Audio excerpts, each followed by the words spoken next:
Yo, what's up fam? Hope you're vibing today. If you're trying to level up your Roblox game without dropping any cash, you're in the right spot. In this vid, I'm about to show you how to get shaders in Roblox for free. And trust me, it's mad easy and fast, no crazy setup or confusing stuff. Before we dive in, quick heads up, Roblox devs have been shutting down sites that help people get free shaders recently, so the site I'm using in this video might go down soon. But for now, in 2026, it's still running smoothly, so don't stress.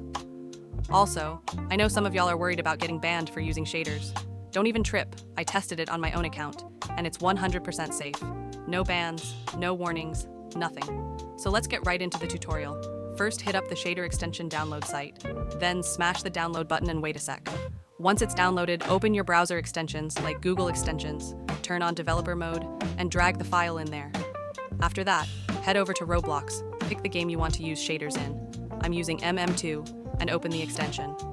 Lastly, click Enable Shaders, and boom, everything's working smooth, and now you're all set to play Roblox with shaders, no issues. That's all for the vid. Hope this helped you get those shaders in 2026 and made your Roblox game look way cleaner and more lit. If it worked for you, drop a like, hit that subscribe button, and leave a comment if you got questions or want more Roblox tips like this.